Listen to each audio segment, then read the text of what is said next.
Hey, what's going on, guys, and welcome back to the channel. I'm very excited for the book we're going to discuss today because it's written by one of my favorite authors, if not my favorite author, Grant Morrison, and that is his Doom Patrol Omnibus. So without further ado, let's take a look at this book.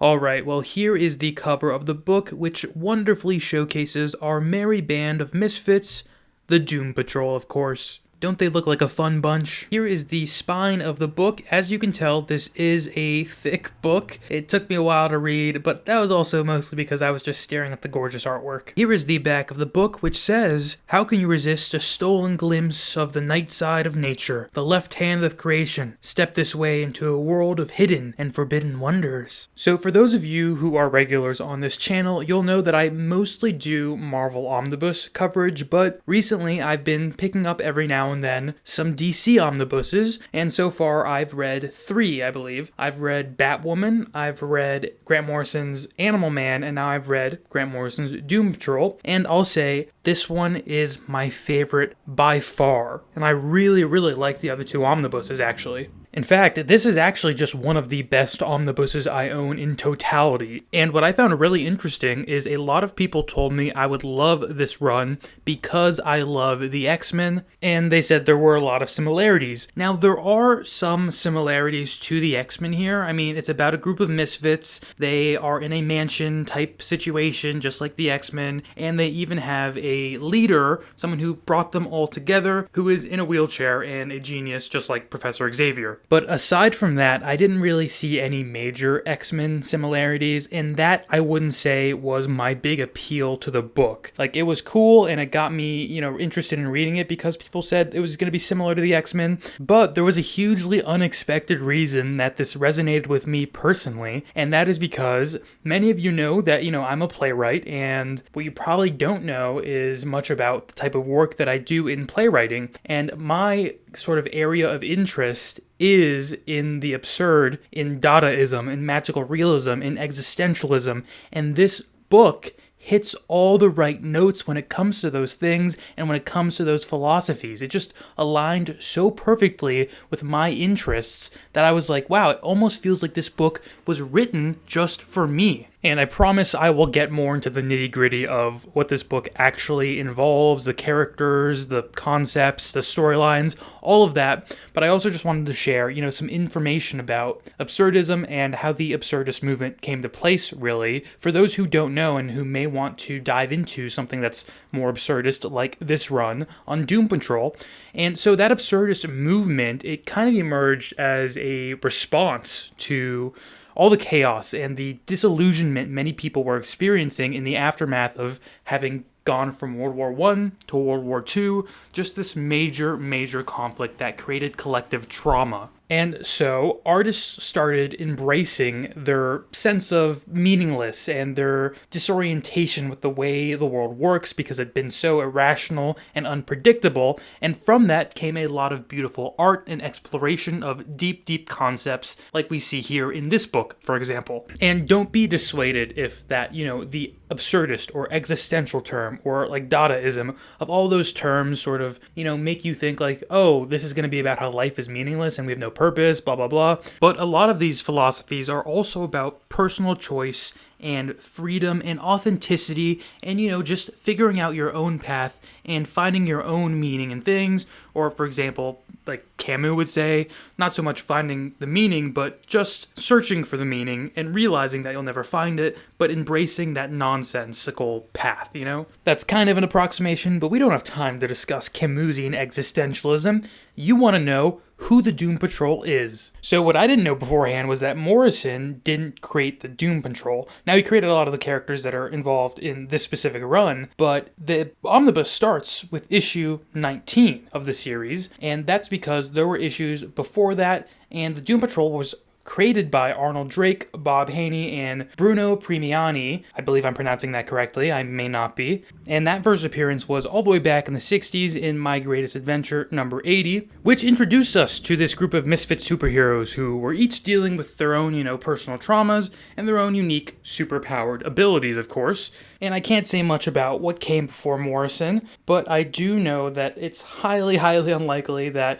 the stuff before this was pushing the boundaries of conventional superheroes superhero storytelling like this run does. Because like I said, Doom Patrol delves deep into the absurd and these characters and situations that are bizarre and surreal, yet are also really grounded in real emotions and experiences. So our team consists of Robotman, Rebis, Crazy Jane, Dorothy Spinner, and there's some others in there as well, but those are probably the main ones. Alright, so I'm going to talk about sort of who these characters are, and then we'll get into the insanely wild and crazy and fun situations that they get thrown into. Alright, so Robotman is this former race car driver who got into this horrible accident, and his brain was the only thing recovered from Dr. Niles Calder, who is basically their Professor Xavier type that I mentioned earlier, although he's not as present, really, in the book as Professor Xavier would be. He becomes more important towards the end of this omnibus, but just wanted to throw that out there. And so, he's got super strength, durability, all of that, basically. He is kind of the trope of, like, this man, this monster, that kind of thing. And I don't say that in a dismissive way because I think it's done in a really creative and unique way here that makes it stand out from some of those other examples. But, he's struggling with the loss of humanity, and he's got this emotional turmoil from having lived his entire life as a human man, and now he's just trapped in this mechanical form. Now, Rebis is super interesting, and I'd be curious to learn more about this character before the events of this run on Doom Patrol, because he's basically, I shouldn't even say they are this amalgamation of things. Here's what happens, essentially. The person who was Larry Traynor, who was previously what Rebis was, I guess, gets combined with, this spirit energy and this doctor who was working on him, and they all form into this one kind of being that is this gender neutral, gender queer creature that is scary. Like I said, it's just like ethereal, and it's on this journey of self-discovery, and it like has aspects from both the people's personalities that were combined. So it has like Dr. Eleanor Poole's perspective on certain things, and it's got Larry Traynor's perspective on certain things, and just fragments of memory and whatnot. It's really, really interesting. Probably the most interesting character. Not my favorite character, but the one who is really, really unique, I think. Now, my favorite character is Crazy Jane. Did I mention Crazy Jane before when I was talking about the main characters in this? Because she is absolutely one of the main characters. I'd probably say her and Robotman are the two main characters. So her deal is that she's got these 64 distinct personalities that are living within her, and they each have their own unique superpower. And that's why she's sort of called Crazy Jane, I think. And so all of that comes from childhood trauma and abuse that her father afflicted her with, and then also just abuse that she was inflicted with later in life too, it seems. And so, with that psyche shattered, she created these multiple personalities that can now just sort of take control of the body.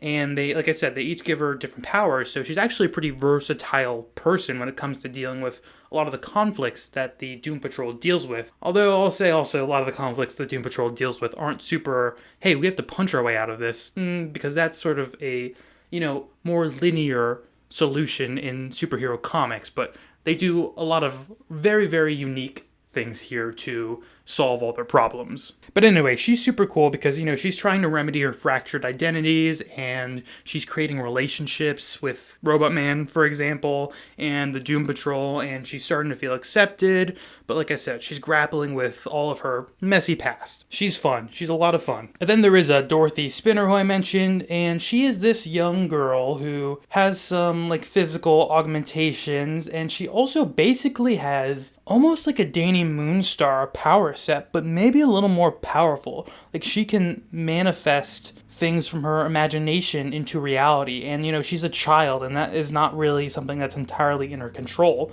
So a lot of kind of creepy and ominous plot lines involved with that, and involved with her, feeling loneliness and despair, and she also has trauma from earlier when she was a child too. Just a lot of trauma in this book. So, if you're averse to that, maybe this one's not for you. As I've been flipping through the book, you've probably already noticed how insane and wild and bizarre and surreal it all looks and feels, But I do want to tell you about some of the storylines, the ones that I really, really enjoyed, because if they sound at all interesting to you, I guarantee you will absolutely fall in love with this omnibus just like I did. So, I think one of my very, very favorite ones was the storyline that was basically the painting that ate Paris. And what happens here is Doom Patrol faces off against this group known as the Brotherhood of Dada. And maybe they existed in some form or whatnot in the past Doom Patrols or just in the DC universe. Not necessarily the Brotherhood of Dada, they were like the Brotherhood of Evil maybe, or something like that is what it sounded like. But here they become the Brotherhood of Dada, and it's led by Mr. Nobody, who's a fantastic character that I loved reading and seeing in this book. I thought he was just wonderful and just such a unique character. Really, I've not seen another character like him before, and I just want to read like a whole omnibus full of Mr. Nobody adventures. But basically, the Brotherhood is a group that just wants to embrace natural chaos and absurdity in existence rather than living in what they consider to be like our monotonous existence. So they're not necessarily like immediately framed as bad guys when I say that, you know? They just have a very specific philosophy that they want to envelop everybody in, and that is kind of what makes them bad, right? That they don't want to give you the choice to make the decision if you want to live in the what they consider the monotonous world or the absurdist world. But they basically find this magical painting and they trap the entire city of Paris in it, and it becomes this wildly surreal city where things are just going haywire. The Brotherhood of Dada is having such a good time, and there's actually characters from DC like Superman, and I think even Animal Man shows up, and they're like looking at this painting, and they're looking at Paris is trapped inside, and they're like, what are we supposed to do about this? Like, how does a group like the Justice League fight a group that absorbed Paris into a painting? And so Doom Patrol comes along, and they're like, yeah, no, this is like more our speed, you know, this is like kind of what we handle, and they don't even know how they do it, but they end up inside the painting, and, you know, the storyline evolves from there. But it's just beautiful. I mean, it's like a beautiful storyline from the perspective of just all the artwork and whatnot, but also there's really, like, human moments in there, too, and the Brotherhood of Dada is just inherently interesting to me, and I was like, okay, we finished this storyline, I hope we see more of them, and we do see more of them in this book. I won't spoil anything, but there are multiple Brotherhood of Dada storylines in here, and they're both really, really great. And another one of their stories that I really, really enjoyed, they basically adopt this street, which I know sounds weird, but they meet Danny the Street, who is this sentient street who can teleport itself in, you know, wherever it needs to be, in this city, around the world, so on and so forth. And eventually, you know, Danny the Street becomes a pretty key character. One, they can communicate with Danny the Street through things like billboards, signs, telephones, all those things that the street can sort of manifest responses from.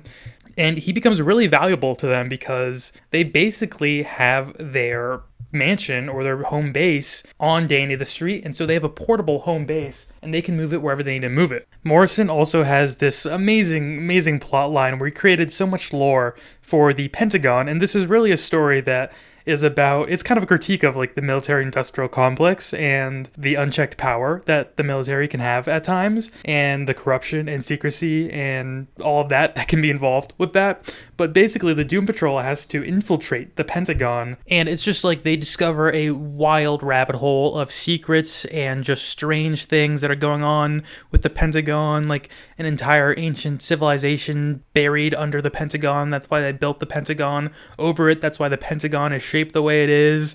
There's like Flex Mentallo is in this. He's at one point trying to use his muscles and flexing and his, you know, powers that are associated with that mentally to turn the Pentagon around, and he's really focused on that.